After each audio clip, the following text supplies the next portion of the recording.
할렐루야. 12월 6일입니다. 오늘도 주님 말씀에 순종하며 그 뜻 가운데 나아갈 수 있는 저와 여러분이 되시길 바랍니다. 골로새 1장입니다.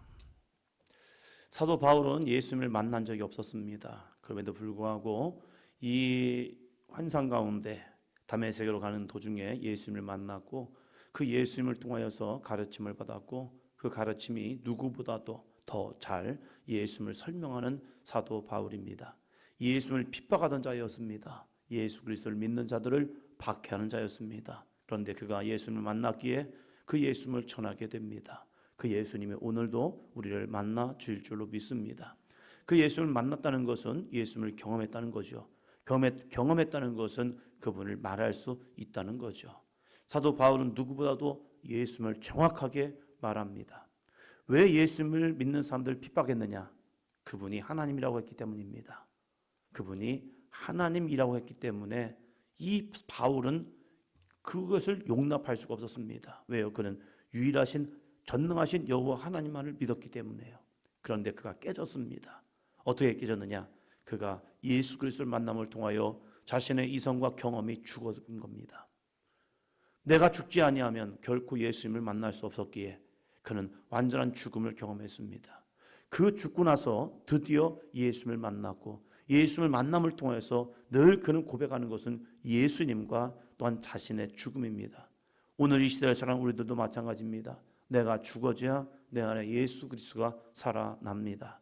내 이성과 내 경험이 죽어져야 주님이 나를 통하여 일하십니다. 그런데 끊임없이 나는 또 살아나려고 하죠. 내 감정이 살아나려고, 내 이성이 살아나려고 하고, 내 경험이 살아남을 통해서 주님이 하시는 일을 방해하고 있다는 거예요. 주님은 우리를 때로는 오른쪽으로 가기 원하지만 우리는 왼쪽으로 가고 싶은 거예요. 그래서 주님이 가려하는 길이 아니라 내 길을 가려하면서 우리는 이렇게 고백하죠. 나 주님의 길을 가고 있습니다. 아니야, 너 이쪽이야.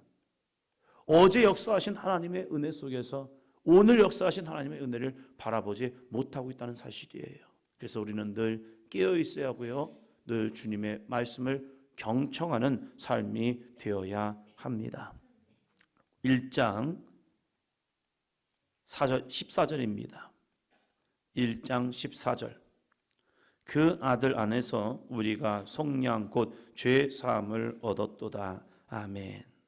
사도 바울은 자신이 율법을 지켜야 의로워야 구원을 받는다고 착각하였습니다. 한 율법사가 예수님 앞에 나와서 묻죠. 내가 무엇을 해야 영생을 얻으리이까? 예수님 뭔가 좀 다른 분인데, 선지자 같은데 이분에게 내가 영생을 좀 구해야겠다. 어떻게 내가 영원한 생명을 얻을 수 있을까? 그래서 영생을 묻는 거죠. 그런데 그에게도요, 율법사인 그에게도 궁금한 게 그런 거예요. 내가 율법을 아는데 율법을 어떻게 지켜내야 영생을 얻을 수 있을까? 그래서 내가 얻는 영생을 찾고 있는 거죠.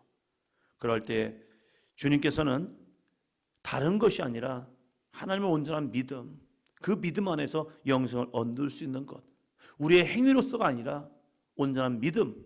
그래서 아브라함이 하나님을 믿음에 그가 의로워진 것처럼 우리도 하나님을 믿는 그 믿음이요. 이 사도 바울은 자신이 행함으로써 무언가를 얻을 수 있다고 생각했습니다. 그래서 철저한 율법주의자가 되어버린 거죠. 그런데 자신의 행위로서는 여전히 나는 죄인임을 깨닫는 사도 바울이요. 그러면 나는 어떻게 영생을 얻을 수 있을까? 그럴 때에 한 가지 엄청난 진리를 깨닫는 것이 뭐냐면 바로 예수님 안에 있는 영생이요. 그래서 14절은 이렇게 말하고 있는 거죠. 그 아들 안에서 우리가 속량 곧 죄 사함을 얻었도다. 우리가 속량 곧 죄 사함을 얻었다. 어디 안에서요? 그 아들 안에서. 그래서 예수님 안에서, 예수님과 함께 예수님의 이름으로, 예수님의 이 능력으로 우리는 죽어야 한다. 그래야 내가 살 수 있다라고 끊임없이 사도 바울은 철저한 자기 죽음의 신앙을 이야기합니다. 오늘도 마찬가지입니다. 나는 살아 있습니까? 아니면 죽어 있습니까? 어디 안에서요? 그리스도 안에서요.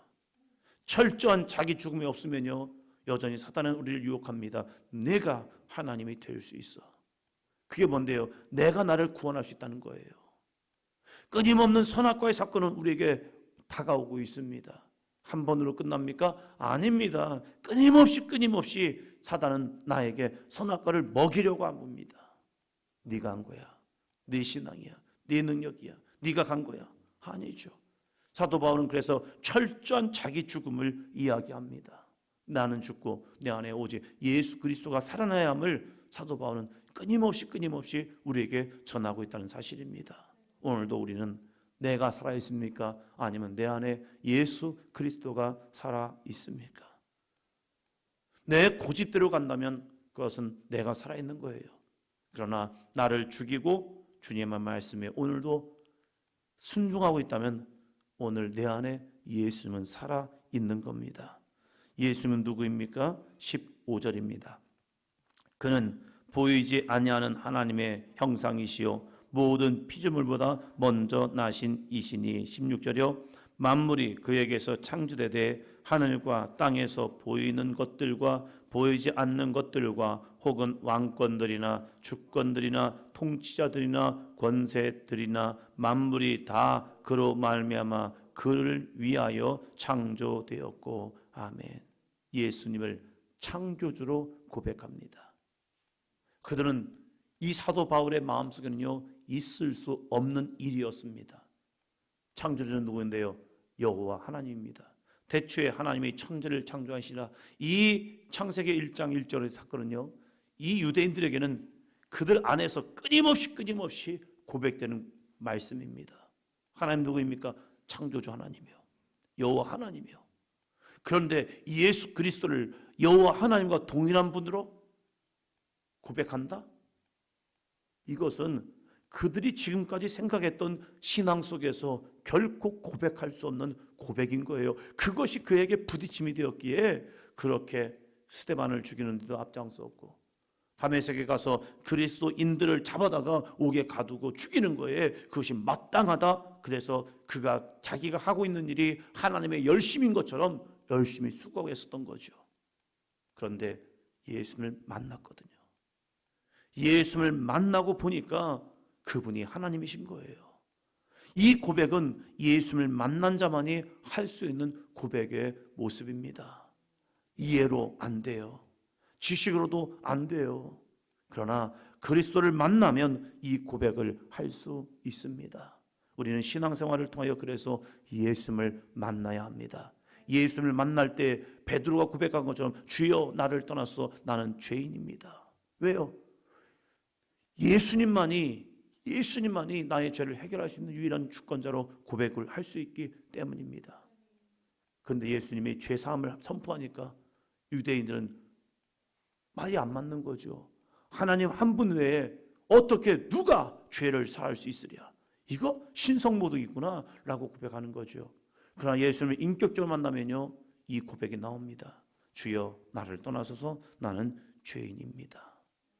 우리에게도 날마다 이 주님과의 동행, 이 주님과의 만남이 있기를 주 예수 그리스도의 이름으로 축원합니다.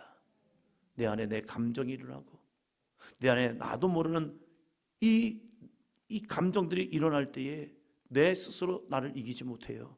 그래서 철저히 주님의 십자가 앞에 나를 내놓는 거죠. 주여 나 주님의 길을 가고 싶습니다.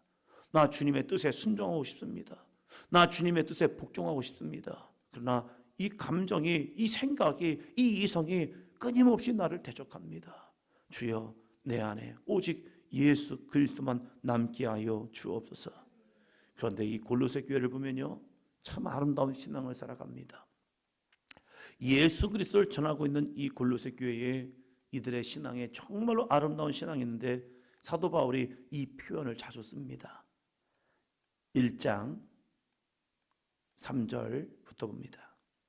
1장 3절 우리가 너희를 위하여 기도할 때마다 하나님 곧 우리 주 예수 그리스도의 아버지께 감사하노라. 너희를 위하여 기도할 때마다 하나님 곧 우리 주 예수 그리스도의 아버지께 감사하노라. 하나님 앞에 감사한다는 거예요. 누구를 볼 때요? 골로새 교회를 볼 때예요. 이 교인들에게 어떤 것이 있었는데요? 세 가지를 이야기합니다. 4절이요. 이는 그리스도 예수 안에 너희의 믿음과 모든 성도에 대한 사랑을 들었음이요. 예수 그리스도 안에 너희의 믿음은요 다른 거 믿는 게 아니에요.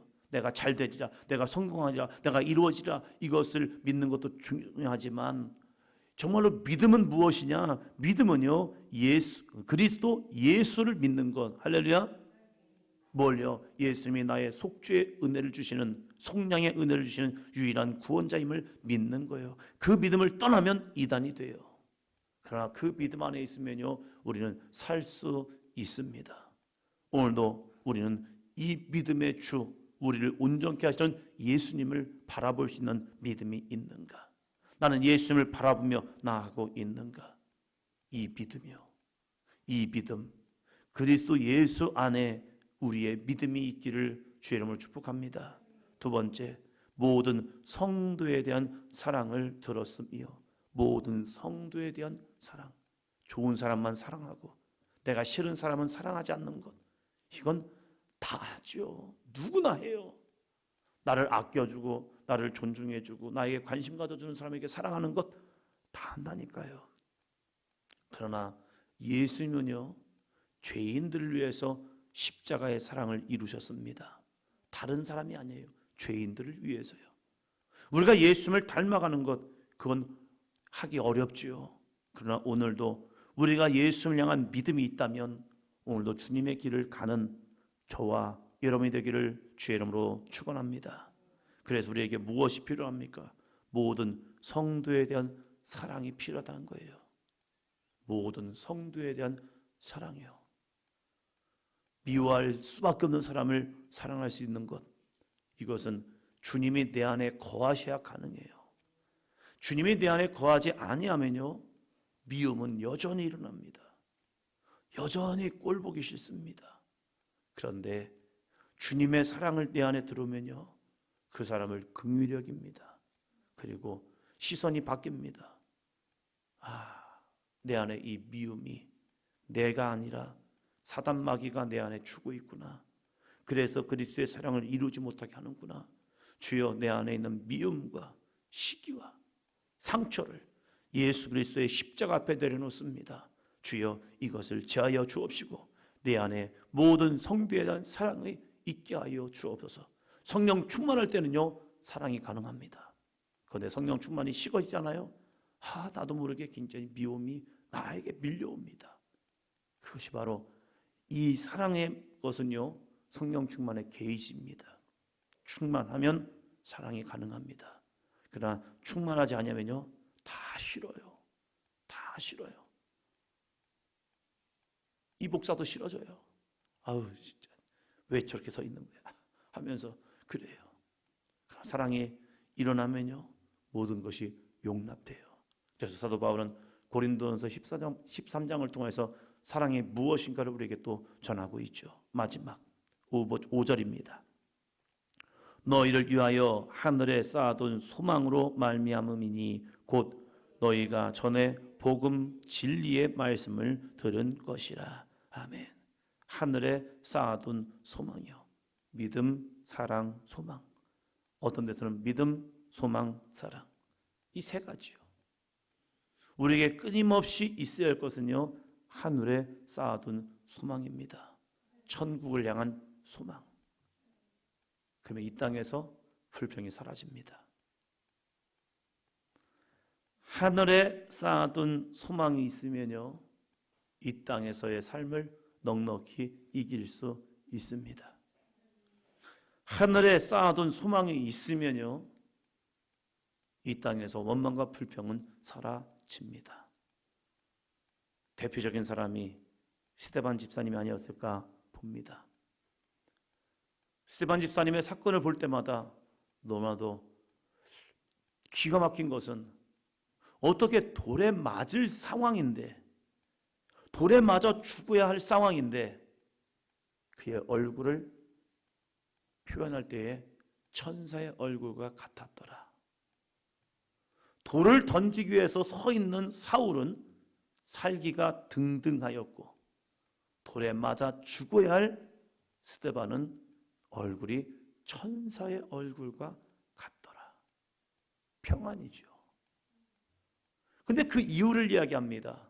하늘이 열리고 하늘 보좌에 계신 예수님을 보았기 때문입니다. 그 주님이 주시는 평안이 그에게 임하는 순간 세상이 그를 이기는 것이 아니라 그가 세상을 이기는 자가 되었습니다. 평안이 그에게 임한 거죠. 왜요? 하늘에 대한 소망을 두었기 때문입니다. 오늘 나에게는 어떠한 소망이 있습니까? 나는 어떠한 소망을 가지고 살아갑니까? 이 땅에서의 삶은요, 오늘 아침과 오전, 점심, 오후, 저녁의 삶이 바뀝니다. 한 사람 한 사람의 말 때문에요, 내가 좋았다가 나빴다가, 그래서 얼굴이 울그락불그락 할 때가 있죠. 그러나 하늘에 쌓아둔 소망을 붙든 자들은요, 이 세상의 환경과 상황과 여건과 형편에 좌지우지 되는 것이 아니라 그럼에도 불구하고 천국에 대한 소망을 붙들었기 때문에 늘 감사, 찬양할 수 있는 삶이 될 줄로 믿습니다. 이 소망, 저와 여러분에게 있기를 주님의 이름으로 축원합니다. 오늘 이 새벽에 기도할 때에 나에게는 예수를 향한 믿음이 있던가, 성도에 대한 사랑이 있던가, 하늘에 쌓아둔 소망을 붙들고 있는가. 주여, 나에게도 이 믿음, 사랑, 소망이 있게 하여 주셔서 주 예수 그리스도의 은혜 가운데 오늘 하루도 살아갈 수 있는 아름답고 복된 믿음의 여정이 되게 하여 주옵소서. 함께 기도해 나가는 삶이 되시기를 주의 이름으로 축원합니다. 기도합니다.